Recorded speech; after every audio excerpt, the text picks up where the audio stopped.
They laughed at him, judged him, kicked him out of a luxury store like he didn't matter just because of the way he looked. But what they didn't realize was that they had just insulted their future boss. Stick around for this unbelievable, true story of revenge, redemption, and success. And if you love powerful stories like this, make sure to hit that subscribe button.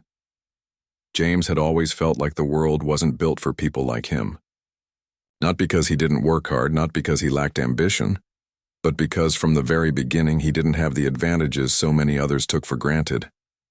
He grew up in a rough part of the city, where cracked sidewalks and empty refrigerators were normal, where dreams often stayed dreams because survival came first. His father passed away when James was just 10 years old, leaving behind an old toolbox, a few worn-out coats, and a promise he once made to James. "Son, don't let the world tell you who you are. Show it." His mother, fierce and determined, took 2 jobs, one during the day cleaning offices, the other at night serving tables, just to keep food on the table and the lights on in their tiny apartment. James watched her come home exhausted, her hands blistered from hours of labor, yet she'd always kiss his forehead and ask how his day was. That image of quiet strength became the foundation of who James was. He didn't have much. But what he did have was a fire inside, a hunger to create something better, something lasting. While other kids played video games or hung out at the mall, James was in the library, reading books about business, wealth, and the lives of people who turned nothing into empires. He was fascinated by stories of underdogs who rose against the odds, and he began to imagine his own. At 18, he started reselling sneakers online. Not glamorous, but it was something. He learned how to market, negotiate, handle returns, and build trust. Every small sale felt like a step toward something bigger, even when his friends laughed at him, calling it a hustle that wouldn't last. Still, James pushed forward. By 19, he had saved just enough money to help his mother pay down her debts and cover rent for a few months. It wasn't life-changing money, but it was proof that effort led to results. During the day, he worked shifts at a warehouse lifting boxes and driving forklifts, and during the night, he studied. He watched endless interviews of self-made entrepreneurs, took online courses, and stayed up reading until his eyes burned. One particular afternoon, after wrapping up a grueling shift, James decided to walk past the downtown luxury district. He had always been curious about that world.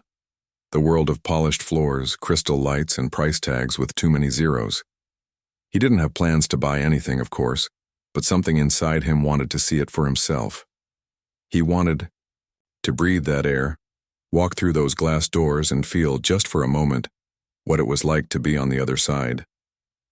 So, still in his work boots and hoodie, with dust on his jeans and tired eyes, he stepped into one of the most prestigious luxury stores in the city. The moment he walked in, he could feel the change in atmosphere. The air was colder, the silence was louder, the glances were sharper. He nodded politely at the woman arranging handbags and began to slowly walk around, admiring the craftsmanship of things he could never afford, not yet. But within minutes he noticed something unsettling. A tall man in a black tailored suit had begun to follow him. At first, James thought it was coincidence. Then he saw the man whisper to a security guard. That whisper turned into murmurs, and soon the murmurs turned into confrontation. "Can I help you with something?" the man asked, though the tone didn't match the words. "Just looking," James replied, calm and polite. "Well," the man said, pausing for effect, "we've had, some concerns. You've been walking around without making a selection, and it's making some of the other guests uncomfortable." James blinked, confused. There were barely 2 other people in the entire store. "I'm not doing anything wrong," he said, but they weren't listening. A second later, 2 security guards approached him, flanking him like he was a threat. "Sir, we're going to have to ask you to leave." It wasn't a request. It was an order, and it cut deeper than anything James had expected. As he stood there, surrounded by expensive displays and forced smiles, humiliation wrapped around him like a storm cloud. He felt small, invisible, disposable. Without arguing, he turned around and walked out of the store, his heartbeat pounding in his ears. Outside, he sat on a bench across the street, watching the reflection of the store's glowing logo shimmer on the glass. What had just happened didn't just sting, it burned. It wasn't just about being kicked out. It was the way they did. The assumption, the judgment, the quiet message that said, "You don't belong here." And for a few seconds, James believed it. He looked down at his dusty boots, his calloused hands, his worn-out hoodie. Maybe he didn't belong. Maybe people like him weren't meant for places like that. But then, something shifted. His jaw tightened. His eyes narrowed. That moment, that feeling of being made to feel like less, would not break him. It would drive him. He pulled out his phone and opened the Notes app. At the top of the screen, he typed just one sentence. "One day, I will own that store." Then he got up, walked home, and got back to work, not just with the anger of what happened, but with a renewed purpose, to rise so high that the same world that once rejected him would have no choice but to open its doors.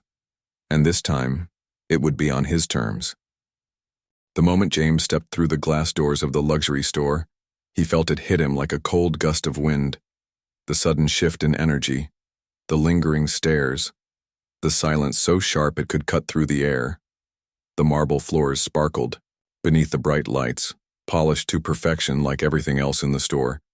But nothing could polish away the tension that wrapped around James the second he entered. He was used to being overlooked, underestimated, and even dismissed. But this was different. This was judgment that stood in the open, unashamed and ready to humiliate. Dressed in a simple hoodie, worn jeans, and boots still dusty from his warehouse shift, James didn't look like the store's usual clientele, and everyone seemed to notice. A tall man in a sharp black suit, posture stiff and eyes calculating, approached with a manufactured smile that didn't reach his eyes. "Can I help you?" he asked. But the tone wasn't helpful. It was accusatory, like James had already done something wrong just by being there. James gave a polite nod and smiled. "Just looking, thanks." He didn't want trouble. He wasn't trying to prove anything. He just wanted to admire the things he dreamed about. Luxury watches, tailored suits, leather briefcases that smelled of wealth and power. But the manager didn't walk away. He hovered, lurking a few steps behind James as he moved through the store, watching his every move like he expected something to go missing. James could feel the man's eyes burning into his back, his every breath monitored, every step scrutinized. He tried to ignore it, focusing instead on the craftsmanship of the watches, the elegance of the displays. But the air had turned heavy, and his presence felt like a disruption. Then came the final blow. 2 large security guards, their expressions unreadable but their message clear, approached him slowly and stood in his path. One of them said, "Sir, we're going to have to ask you to leave." James blinked, confused, his heart skipping a beat. "Why?" he asked, genuinely stunned. "You're making some of the other customers uncomfortable," the guard replied, voice flat. James instinctively looked around. The store was nearly empty. Just an older couple in the corner and a woman by the perfume counter. None of them even seemed to notice him. "What do you mean, I haven't done anything?" he said, his voice calm but laced with disbelief. The other guard stepped forward, repeating the same cold line, "Please leave." There was no explanation, no discussion, just dismissal. A lump formed in James's throat, and he suddenly became hyper-aware of everything. His clothes, his skin, his posture, the way his hands trembled ever so slightly. Embarrassed and angry, he turned without another word and walked out. The moment the doors closed behind him, he could breathe again, but it wasn't relief. It was rage, shame, confusion, and a hollow pain all at once. He sat down on a bench across the street, his hands clenched into fists, trying to make sense of what had just happened. He had done nothing wrong. Nothing. And yet, they had treated him like a criminal, like a threat, like someone who didn't deserve to be in their pristine little world. And what hurt the most wasn't the way they treated him. It was the whisper in his own mind, the tiny voice that said, "Maybe they're right. Maybe he didn't belong. Maybe he never would. Maybe all the dreams he'd carried since he was a kid were just that, dreams. But then, as the store's neon logo reflected in the windows and the cold wind picked up around him, something in James changed. The sting of rejection didn't turn into self-pity. It turned into fuel. That moment of humiliation didn't break. It lit a fire in his chest so hot, so intense that he made himself a silent promise right there on that bench. He would never let them or anyone else make him feel that small again. He pulled out his phone, opened his notes app, and typed a single line that would stay with him forever. "One day I will buy this store." It sounded crazy even to him, but the power behind those words was real. He didn't know how or when, but he knew he would. Not just to prove them wrong, but to prove to himself that he could. That he did belong. That he was worthy. Not because of what he wore or how he looked, but because of who he was and what he was capable of becoming. And from that day forward, every decision he made, every hour he worked, every obstacle he overcame, was driven by that moment. They had tried to shut the door on him, but they didn't realize he was building his own. One made not of glass and gold, but grit and purpose. Because James wasn't just walking away from a store that day. He was walking toward a future where he would be the one opening the doors, and this time for everyone. James took every ounce of humiliation he had felt that day and turned it into fuel. But if he thought anger alone would be enough to drive success, reality had other plans. He doubled down on everything. Longer hours, sleepless nights, stretching, every dollar until it screamed.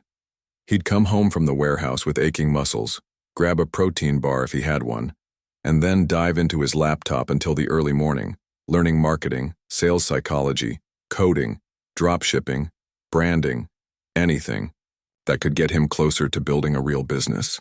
He wasn't just working hard, he was working desperate. But success, it turned out, wasn't impressed by desperation.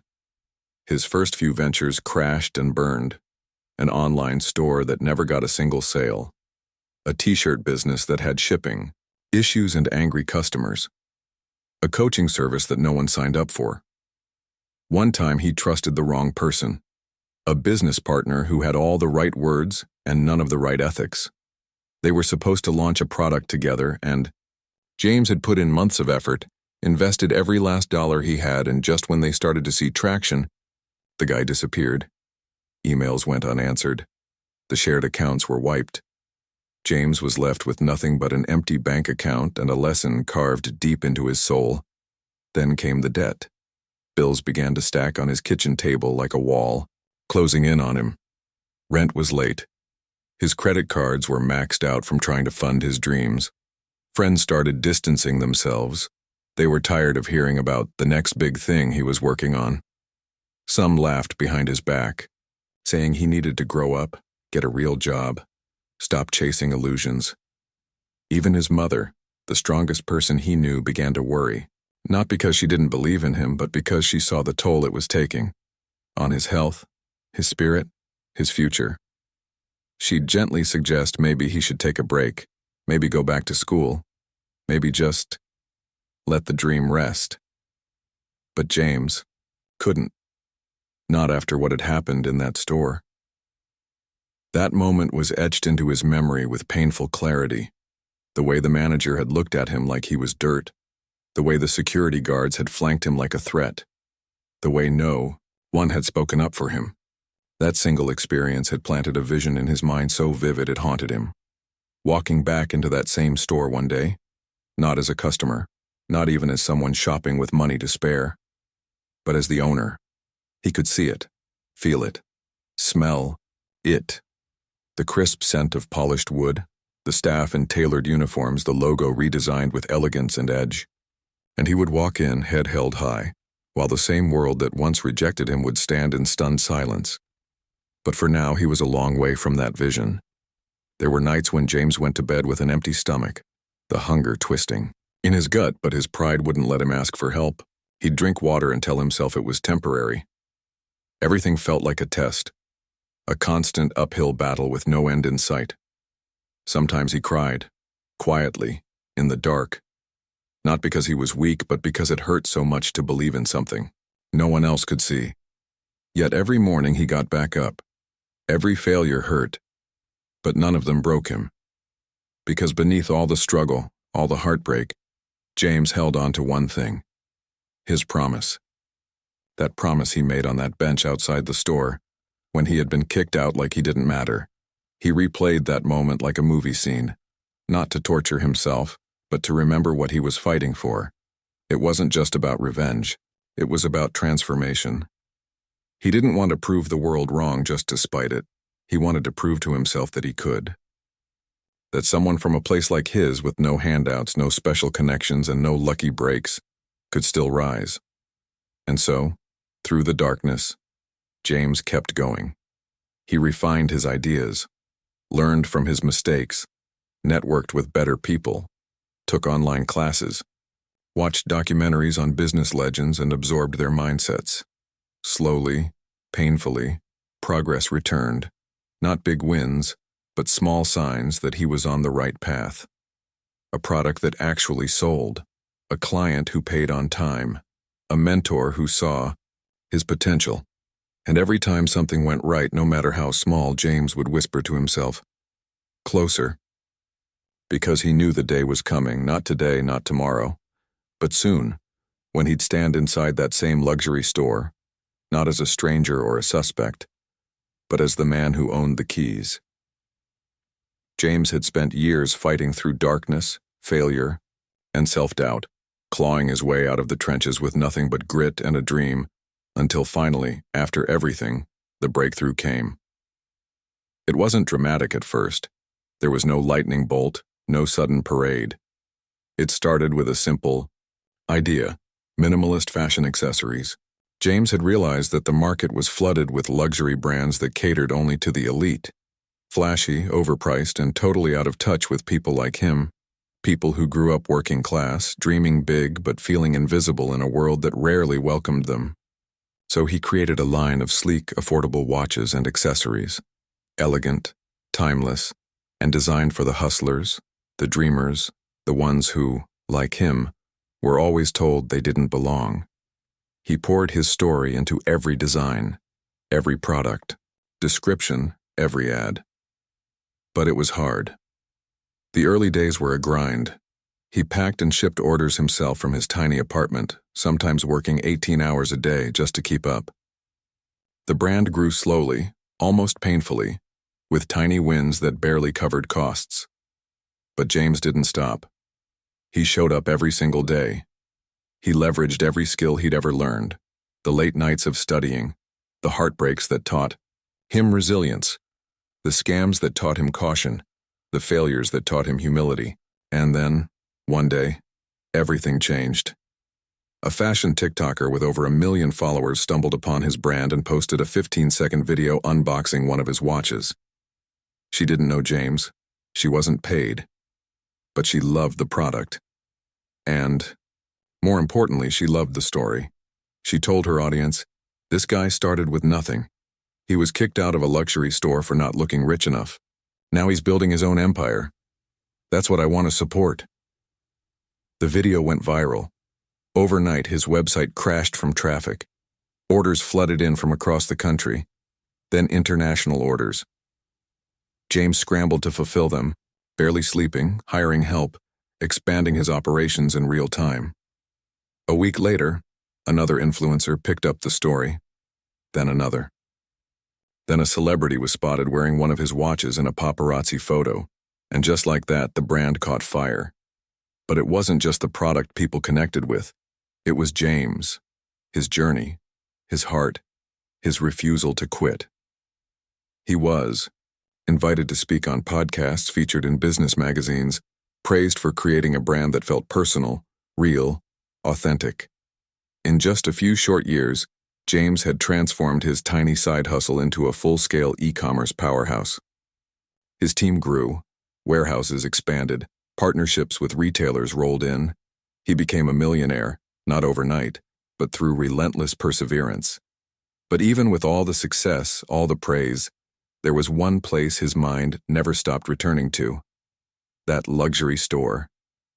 The one that kicked him out, the one that made him feel small, He didn't speak about it often, not publicly, but it was always there, quietly fueling every move he made. And then, almost like a story written by fate, the opportunity appeared. James was in a meeting with his financial advisor discussing potential retail expansions when he heard the news. The parent company that owned several upscale stores, including the very one that had humiliated him, was in financial distress. Pandemic losses, shifting markets, poor management. It had all caught up with them. They were planning to offload several underperforming properties, including one specific flagship location that James would never forget. His heart skipped. He didn't even have to ask which store it was. He knew. The marble-floored, glass-walled fortress where he was once told to leave. It was on the market, for sale, available. And for the first time in his life, James didn't hesitate. No fear, no second-guessing. He had worked, suffered, and risen too far to flinch now. He made a call, submitted an offer, and within weeks, it was his. The same. Doors that had once closed in his face would now open at his command. James bought the store, but not to seek revenge, not to mock the people who once pushed him out. He bought it because it represented something greater. He wanted to rewrite the rules, to turn the very symbol of exclusion into one of inclusion. He didn't fire the staff. He retrained them. He didn't remove the elegance. He reimagined. The store was renovated, reborn under his brand, still luxurious but with a soul. A place where anyone, no matter how they looked or dressed or where they came from, would be treated with respect. He added a quote to the lobby wall, etched in stone, "Everyone belongs." And beneath it, in small letters, James. The grand opening drew media attention. Former doubters, fans, and even some old faces from his past. People walked in expecting just another store, and walked out inspired. And as James stood quietly near the entrance, watching a young boy in worn shoes and wide eyes explore the displays, just like he once had, he smiled, knowing that everything he went through, every rejection, every loss, every night he felt like giving up, had led to this. The boy caught his eye and asked, "Is this your store?" James nodded. "Yeah," he said softly. "It is." The grand reopening of the store was more than just a ribbon-cutting event. It was a full-circle moment, the kind of poetic justice that life rarely offers, and James handled it not with ego or vengeance, but with vision and grace. As the news spread and the community buzzed, journalists, influencers, former classmates, and curious locals poured into the revitalized space that once symbolized exclusion and elitism. Cameras flashed, social media lit up, and people whispered as they stepped into the beautifully redesigned store that now bore a different name, one that reflected not luxury for the few, but opportunity for all. James could have made it a moment of retaliation. He could have used the stage to call out the store manager who had humiliated him years ago, but he didn't. The man had already resigned months earlier, his legacy quietly swallowed by time and changing tides. Instead, James chose to let his success speak louder than any grudge ever could. He transformed the space completely. Gone were the cold glares and stifling silence, replaced by warm greetings, an open layout, and an atmosphere that felt more like a dream incubator than a luxury showroom. The staff underwent extensive training not just in product knowledge but in empathy, inclusion, and human connection. James personally led the sessions, sharing his journey not to boast, but to instill understanding of what it meant to treat every person who walked through the door as someone who mattered. He added subtle touches everywhere. A corner wall featuring rotating artwork from local youth, a book nook with stories of entrepreneurs who rose from the ashes, and a welcome sign that read, "Come as you are, leave inspired." And true to that spirit, James began hosting free monthly talks in the store, drawing crowds from all walks of life. Students, warehouse workers, side hustlers, single parents, immigrants, dreamers who had once been told they didn't belong. They came not for a shopping experience, but to hear James speak about failure, resilience, and the quiet power of persistence. He spoke honestly, sharing the nights he cried himself to sleep, the mornings he woke up to overdraft fees, and the loneliness that came with chasing a dream no one else could see. He told them about the day he was kicked out of the very store they now stood in, and how that rejection didn't break him. It built him. Each time he told the story, people cried. Not because it was sad, but because it reminded them of themselves. James didn't just sell watches or accessories anymore. He sold hope. And in a world that often measures worth by wealth or appearance, he reminded people that worth is something you carry on the inside, long before the world notices it. As the months passed, the store became more than profitable. It became a movement. Local schools arranged field trips. Startup founders held small networking events there.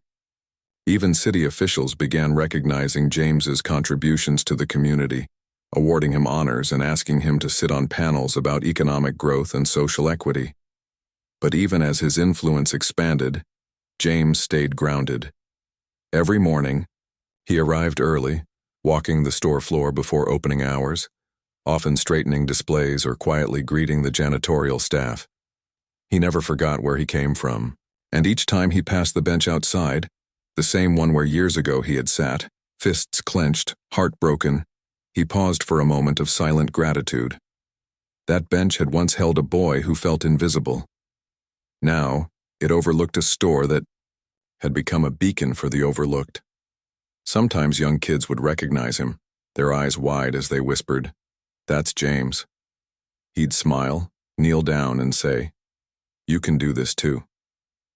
His legacy wasn't the millions he earned, or the influence he wielded.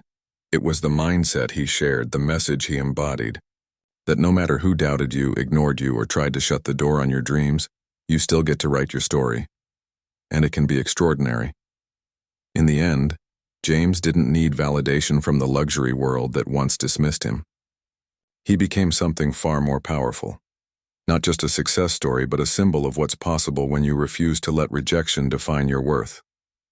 Because sometimes the people who are counted out early in life are the ones who change the game entirely, and the same ones who judged you yesterday might be walking through your doors tomorrow, looking for a job. So what's the lesson in James's story? It's this: never let someone else's judgment become your reality. You might be overlooked, doubted, or even humiliated, but that doesn't define you. Your response does.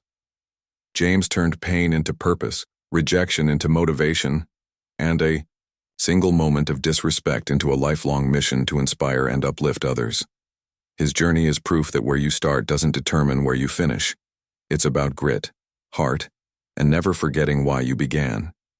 If you've ever felt like an underdog, if you've ever been told you don't belong, remember this: you do. You just haven't shown the world what you're made of yet. And if you found this story inspiring, do me a favor. Hit that subscribe button and turn on notifications, because we've got more powerful, true stories coming your way that will motivate, empower, and remind you of just how unstoppable you really are. Until next time, keep dreaming, keep fighting, and never forget your worth.